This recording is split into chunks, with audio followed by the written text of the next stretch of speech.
Hey everyone, James Baek here, and it's time for some more VGC 2015 battles from the Those Battle Spotlighter. Today's team will be Grigus, Camera, Gastrodon, Amoongus, Hariyama, and S Cavalier. The same team as the last video, and this team has actually done pretty well. I was actually able to get to the 1900s yesterday on my own, but then I dropped because I realized I had no way to counter minimize, especially if you're a Smeargle who wants to Dark Void and minimize in sheer cold. And there was a Chansey that wanted to minimize. So, yeah, that sucks. So I'm going to try to climb back to 1900s on my own time. But we are going to find two battles and see how we do. Our first opponent today will be a 1990 player from Japan, almost at the 2000s. So we're not going to give this win to him pretty easily. We're going to put up a fight. But his team, Double Dogs. You guys know me. I used Raikou and Entei on the same team before. And this guy obviously knows how to do it right. We got the Thunderous Incarnate, the Suicune, the Landorus, Entei, Kangaskhan, and Cresselia. So the mega here will be Kangaskhan. Most highly rated players usually don't run a Scarf Landorus. Their most common items are usually Focus Sash or maybe an Assault Vest. So that's what I'm going to assume for this Landorus. Obviously, the choice Scarf is rather obvious. However, I really think this might not actually be choice Scarf. Kangaskhan. I assume this Kangaskhan has low kick since his team doesn't really have much support. It might also have Protect. But then again, Fake Out could make sense to help that Suicune set up Tailwind. That Cresselia doesn't look like it could set up Trick Room, but it might. I'm definitely going to lead Grigus, and thankfully I do have the Mental Herb item on this. Shout out to Cool Video FTW for actually on Twitter for giving me the information on how to get the Mental Herb. So Grigus is a lead. I'm thinking Hariyama is a pretty safe lead. But do I want to lead Hariyama though? I kind of don't want to bring Hariyama to this game. It only helps against Kangaskhan. Don't like Amoongus since Prankster Ton is obviously there. I think I'm gonna lead Grigus and S Cavalier with Camerupt and Gastrodon in the back. Yeah, I think that seems pretty well. Gastrodon seems to wall a lot of his team members. He can hit the Entei for super effective damage, as well as the Thunderous and the Landorus. It also provides Storm Drain and walls a Suicune that can also wall Gastrodon if it has Snarl. Gonna lead Grigus and S Cavalier. I don't expect Entei to lead, as we see Kangaskhan and Entei. Not who I was expecting. I'm kind of wondering why he led Entei, to be honest. I guess that's fine though.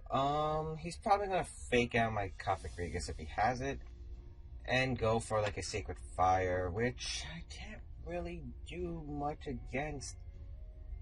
I think I'm going to set up the Trick Room here. Obviously, it's an obvious move, but I might as well.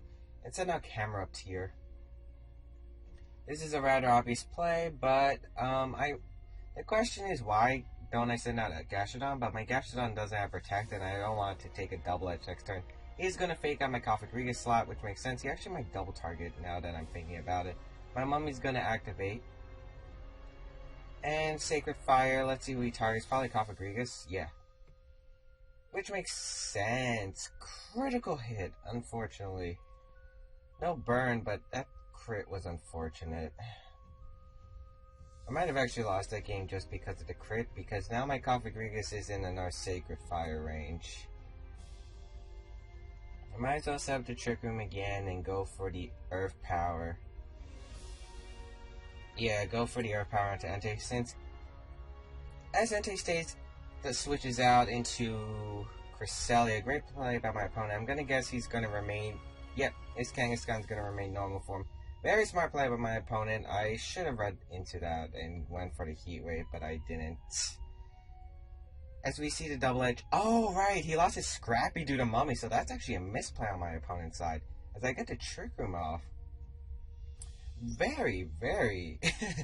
I almost forgot that Kangaskhan got Mummy. That's a misplay on my opponent's side, but I will take it. He cannot hurt Grigus except with his Cresselia. And I might as well just protect here and Yeah, I'm gonna switch out because he has no way to hit my Cofagrigus for heavy damage without his Entei in the back. So I feel like I'm safe bringing out Entei. Well, as I'm safe bringing out Cavalier. I'm gonna have to get rid of that Entei soon though. Seeing that Kangaskhan has a fake out is probably not gonna run Protect. Gonna Protect Camera Up. I am stalling out with sort of my own Trick Room. However, I feel like this is fine as Cresselia has a Calm Mind. Not something you usually see on a VGC Cresselia. Most Cresselias usually run support.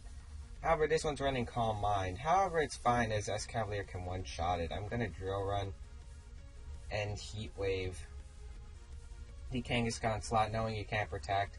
As I get the Heat Wave off onto both his Pokemon, that Heat Wave did a lot, and the Mega Horn will connect with the Kangaskhan. The reason I went for Mega Horn is, just in case he switched out, I would have gotten a lot of pressure, as we see the Moonlight from Cresselia, which I'm absolutely fine with, to be honest, as that Cresselia is not attacking my Camerupt, and I have like full HP on everything now.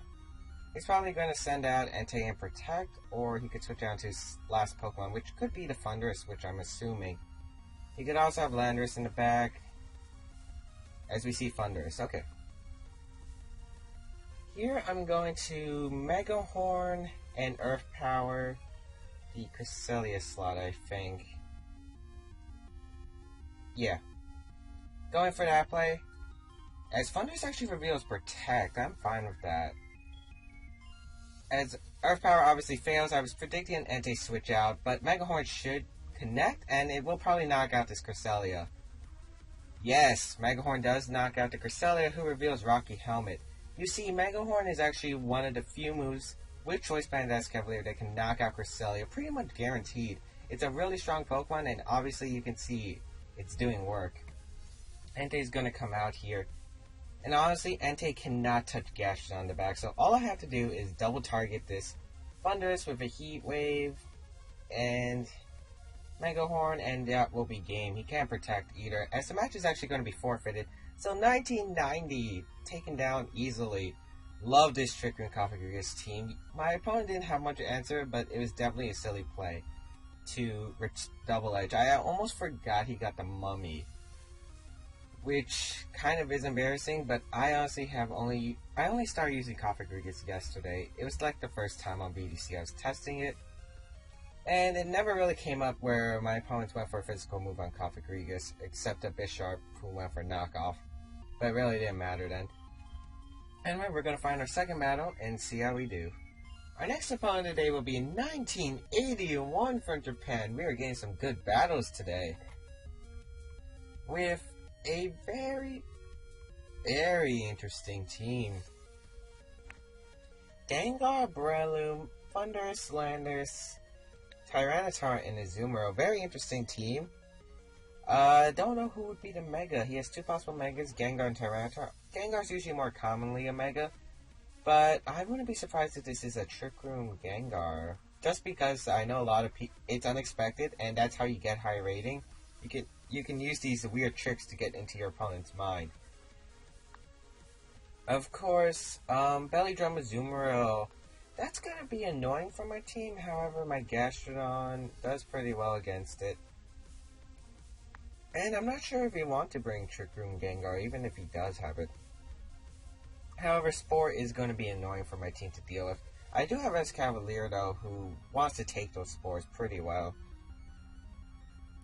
He has no way to stop the Fake Out from coming though, so I'm thinking of leading Hariyama, but problem is if I lead Hariyama and he leads Gengar and Azumarill, I'm screwed there, but I think it's a risk I kind of want to take since Hariyama's Fake Out pressure will seem nice here.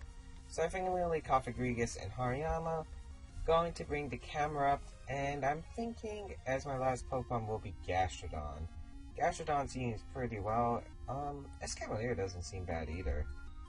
But I think I'm going to go Gastrodon just because it can wall some of my opponent's Pokemon, such as that Thundurus if it doesn't carry Grass Knot. So that's my mindset. Definitely interested to see which one it will be, Mega Tyranitar or Mega Gengar. Probably the Mega Gengar is more obvious, but it could be Mega Tyranitar. As we see Thundurus and Azumarill lead, which isn't a lead I'm that happy to see, but I'm okay with it. Because I can fake out the Azumarill, he could go for the taunt, but I do have the Mental Herb. I'm going to Trick Room and set up the obvious fake out. Yeah. As I do get the fake out off onto the Azumarill, which is really nice, and the Thundurus just goes for the taunt, which I'm fine with, as it will activate my Mental Herb.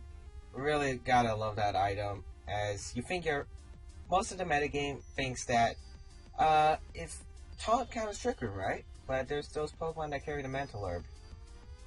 Right here, I'm gonna Nightshade, expecting another taunt onto Azumarill. I also don't want to get a free Belly Drum off. That would be bad. And going to switch out Hariyama into Camerupt, who can take a play rough pretty easily. If I were him, I'd probably Belly Drum and do something else. As we see another taunt, which is alright with me, as Cofagrigus will be taunted, but I do get the Nightshade off onto this Azumarill, which is really nice. But it doesn't do as much. And he goes for the play rough into the Hariyama slot, which I'm fine with. Right here, I'm going to switch out Cofagrigus into Gastrodon to take any potential Water-type moves. I think I might just go for the Heat Wave or the Earth Power.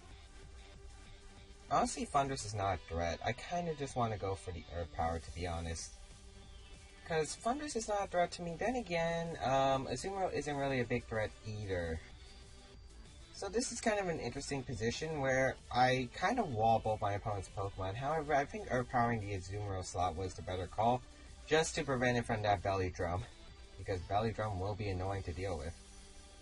Gastrodon will be coming out here, and he does not switch out, which indicates to me he probably went for an attacking move. As Camerupt is going to Mega Evolve, Mega Camerupt, and Thundurus is going to reveal Protect. Okay, good thing I targeted the Azumarill slot this turn. As the Earth Power going to connect with the Azumarill, I wonder if he went for the Play Rough onto the other slot, but actually Earth Power is enough to take it down. Wow, that impressive. I was not expecting Earth Power to actually knock out the Azumarill, but I'll take it. We're probably going to see Landorus. Not the switch I was expecting, but I guess he doesn't really have a good way. I can just freely Heat Wave a Muddy Water. I don't have to worry about a Wide Guard or anything, or I could just Ice Beam the Landorus, but he might be faking me out here. So I'm gonna Heat Wave and Wait, I just went for Earth Power onto the Landorus, didn't I? That screwed me the game. Muddy Water. Oh, that was so bad. I always do this. I always screw up somehow, but I do get the accuracy drop onto the Landorus, which is nice. Gonna go for the Earthquake. No avoids there. Camerupt is gonna go down. Oh, that was so bad. Why did I do that? Why did I Earth Power? As we see the hidden power from the Thundurus, probably Ice, just trying to get rid of my Gastrodon. Life Orb Thunder is interesting. However, Trick Room is still up, I believe. Yes. I can send out my Hariyama. And right here, Thundurus really isn't a threat to me, so I'm going to Ice Beam the Landorus? Do I? Or do I just go for a safer cover? Which is what I'm tempted to do. You know what, I think I'm going to Ice Beam the Landorus. Actually, no, his Earthquake went before the Thundurus, so it might not actually be Choice Scarf, and I doubt that was a band damage. Could have Assault Vest too, but that Muddy Water did a bit too much. I think I'm going to fake out the Thundurus and recover. Or, well, I'd rather fake out the Landorus. As Thundurus protects, I'm alright with that. Let's see if Landorus protects. No, it doesn't. Oh, I could have knocked out the Landorus there. I'm kind of stalling on my own Trick Room at this rate. I do get the recover off, which is nice. I'm going to heal back, and I don't know if I can come back from this game after that screw up with the Earth Power. As Twisted Dimensions return to normal, this is bad. However, I'm going to go for the Muddy Water and the knockoff. On to Thundurus. Going to try to win this game. As we see the Thunderbolt into the Hariyama slot, which it's gonna do a lot of damage thanks to the Life Orb, so I'm not sure how much bulk this Thundurus is running. However, I do get a Citrus Berry off. I think it's actually going to be in Knockoff and Muddy Water range. As Earthquake going to happen, and this shouldn't KO. Critical hit on my Gastrodon though. Oh, don't miss the Muddy Water. It doesn't, thank you. Muddy Water going to connect and knock out the Landorus. And does a lot to Thundurus, so I think Knockoff actually might KO the Thundurus. Knockoff KO's the Thundurus, perfect, and it's going to knock off Life Orb obviously, but now we get to see the Mega Pokemon. It's probably Tyranitar. Or Gengar, it's probably Gengar. That's Breloom. Okay, I'm sort of fine with this. You can't hit both my Pokemon, so I'm gonna Ice Beam. And I think I'm gonna switch out Hariyama into Cofagrigus. Yeah, I'm gonna do this. Reason is, if he targets my Hariyama, my Cofagrigus can live, and I can get the Ice Beam off. If he targets my Gastrodon, I can send out Hariyama next turn and just go for the safe Fake Out as he Bullet Seeds into my Cofagrigus, which I'm absolutely fine with. I can't believe I screwed that game up so much, but I can actually make a comeback now. As we see Bullet Seeds hitting a lot of times, 4 times, okay, I'm fine with that. Ice Beam gonna connect with the Breloom. He might have expected to protect, but I had no reason to protect. As Ice Beam doesn't even bring it down to a Focus Sash, even if that's a possible item. Gonna Ice Beam, and I'm going to Trick Room. Gonna guarantee me this game, as the match is gonna be forfeited. 2 1980 plus opponents in this game. I have never done that off camera before. Well, on camera before. I never done it off camera either, where I was able to face 2 1900 players above and beat them at the same time. I usually get hacked by one of them. But I hope you guys enjoyed this VGC episode. Definitely some interesting teams, and we did not get to see my opponent's Mega, but I would assume Gengar at that rate. As if you guys did like this video, be sure to give it a like down below. Check out my other series, such as my Kid Icarus Uprising Let's Play. Gonna be resuming that on Friday, because I am getting busy with school. Hopefully I will be able to start streaming next week too, because first week of school I'm pretty much gonna have to stay late every single day, which is actually not that fun, but what can you do? I'm also going to be in the St. Patrick's Day Parade here on Staten Island. If you guys don't know, I do live on Staten Island, and we'll be performing the St. Patrick's Day Parade with my Susan E. Wagner High School Marching Band. So definitely check that out if you're in the Staten Island area. Anyway, I'm going to get out of here. See you guys later. Hope you guys have a good day.